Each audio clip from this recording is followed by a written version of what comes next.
Some people say that overgiving involves wild, grand, over-the-top gestures, and sometimes, yeah, that might be the case. But I argue that you might not even realize all the ways that you are overgiving, because sometimes these little things don't seem like a big deal.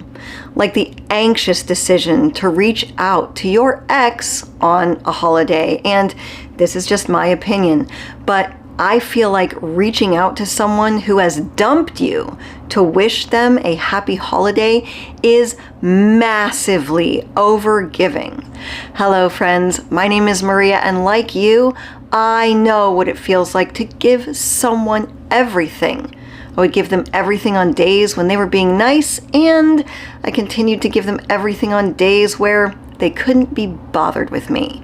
This sick pattern went on for almost 20 years, right up until the day I sat down, painted my nails, and decided I was going to do everything differently. When you put yourself all out there and give everything to a relationship only for the other person to discard you in the end, it's like this horrible, internalized, distorted validation of all of your insecurities. You knew you weren't good enough for them, and their abandonment just proved it. But if you're like me, and you are tired of giving to people who never seem to get what they actually deserve, then grab a bottle of nail polish and let's talk.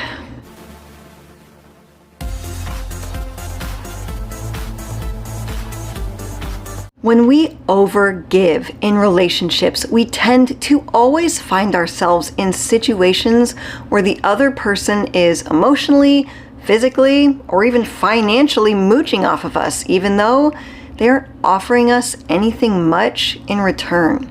We go over and above, focusing on and spoiling the exact person who doesn't even deserve our attention. And some might argue we have been chasing this symbolic person's indifference our entire lives. Now, some people are afraid their ex will think that they are mean if they don't send a holiday greeting. Because a lot of times, of course, we want this person back in our life. And you know what? I used to think like that too. Of course, I used to think all kinds of normal boundaries were mean. But we are completely missing the point that we aren't doing mean things to our ex by leaving them alone on the holidays. They did it to themselves when they broke up with you. They chose not to spend the holiday being present with you. So stop overgiving your presence to them. And you could ask, but Maria, what if my ex reaches out to me? And I know this scenario gives people so much anxiety. They panic, they don't know what to do. They say, what if I say something wrong? It's so complicated, but I promise you it's not. Your ex is reaching out into your day. You can say whatever you want, even if it's telling them that it is nice to hear from them and you ask them out for a cup of coffee. And I want to make this next part really clear, because a lot of coaches out there will tell you that, oh, if your ex reaches out to you, you got to try to tiptoe around them. Don't scare them off with any invitations. But you know, if your ex declines your offer, it doesn't mean you did anything wrong. It's not a rejection. It's good information. Because now you know they are still only thinking of themselves, wanting your validation without taking into consideration how their reaching out would affect you. So don't think, ugh, I asked them out too soon. Because again, they reached out to you. If they broke up with you and they don't even want to see you, then what the heck are they doing? And now you know they're just playing games. They're not doing anything that benefits you. They are just taking. Now, this is not the same as you continuing to reach out and ask them to go out on dates with you even after they've dumped you, you know, like I used to. One of the most insidious patterns I hear about on my one-on-one phone calls is men who swear up and down that bedroom romance is important to them in a relationship, and I believe them. I am not questioning that statement. The problem I see is so many good men constantly caught up in toxic relationships, generously over-giving to women who gave them some attention and a few wild, sexy nights in the beginning, but now these women refuse any of their physical advances. But these men continue to stay loyal, even if this woman is refusing to give them an official label. They obsess and overgive to these women who treat them like trash and disappear on them for days or weeks at a time, claiming, oh, they have no rights to ask them what they're doing. You're not my boyfriend. And then they go sleep with another guy who treats them far worse. And because these men maybe were not brought up with a secure wiring that prompts them it tells them that this disloyal behavior is unattractive, these men give more and more because they feel like they are having to compete for this woman's attention. Now, competition is healthy and chasing can be fun.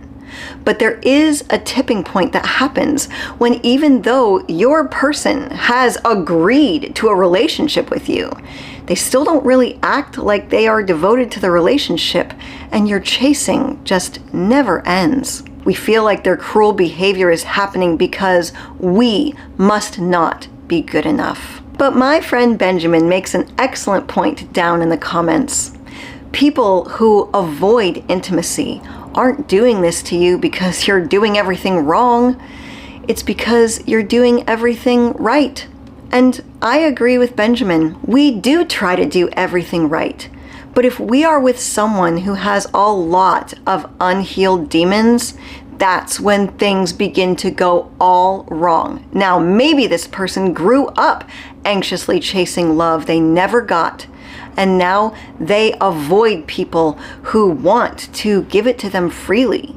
They have no idea how to realistically accept it, and maybe they feel like they are unworthy of it.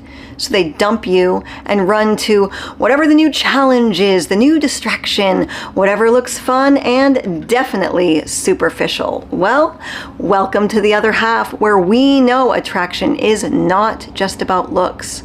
We also need to take care of the inner half, because I'll admit, I'm human, and if I don't commit to looking at my past logically, I could get sucked into the bitterness of it.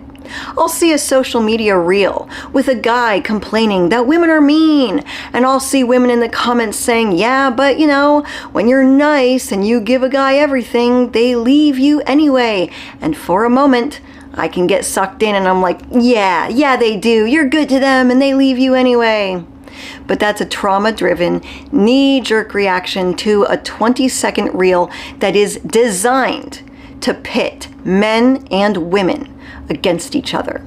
And I have to remind myself that I need to play that reel all the way through. Did I have guys in my life I practically worshipped cheat on me or dump me when I would have done anything for them and I didn't deserve it? Sure. But instead of getting salty, I paint my nails and I get radically honest. I have absolutely met plenty of men who are not jerks, who are not cowards, and who are not losers. And I haven't always dated people like dismissive avoidants who act like everything is perfect and then blindsided me with a breakup. I have dated guys who did show me at some point towards the beginning that they were not reciprocating the energy that I was putting into the relationship, but my own fear and scarcity mindset was keeping me stuck in these relationships that made me anxious, because it didn't feel like these guys had the same excitement to want to talk to me every day, and I tried to fix that gut-gnawing, glaring fact by overgiving. Now, I had a member email me, and in our next member video, it's a woman who wants to know more about what secure texting and dating actually looks like, because let's face it, these are relationship patterns. We gravitate towards avoidant people for a reason. And that's why in a lot of our member videos, we go over more dating, because you will get past this struggle that you're having with this emotionally unavailable person in your life. And at some point, if you don't decide to give up on love, which I hope that's the case, you're going to go back out into the dating world. And if you've never broken this pattern, you might not even realize it when you meet someone who is good for you. We just continue to gravitate towards the users and the losers. You know, I once moved out of my own house because my boyfriend cheated on me in our own bed with a stripper that I guess he thought was going to be more exciting, when it turned out she was less exciting and more crazy. And he got his vehicle towed away. He came sobbing to me, crying that he was going to lose his job because he didn't have a car to get to work. And I felt bad for him, and I let him use my car for like a month. Even after all of that, I still let him use it. Even after everything they do, we still let them use us. And I know that some people think that my tough love can be extreme.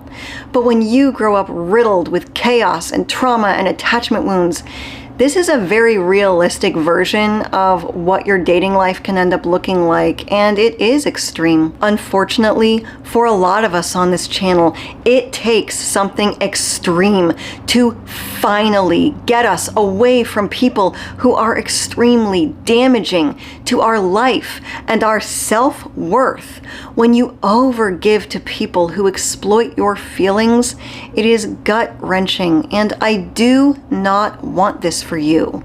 I want you to feel the extreme difference when you finally begin to meet and interact with people who are not users and losers. They are good, valuable people who want to give.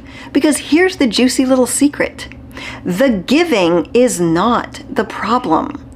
We're just giving to the wrong people. And you will find the right people by reining in that tendency to overgive in small ways right at the very beginning. We are natural givers, so go ahead, give a little, and then find out who's giving black. This video is dedicated to my friend Max, who is having heart surgery today. And if you would like to hear my advice to Max, who was overgiving by continuously texting his crazy ex, I'll put that video right here. My name is Maria Adriana. You did not have to live my life, but I certainly hope you can learn something from it. As always, thank you for visiting The Other Half.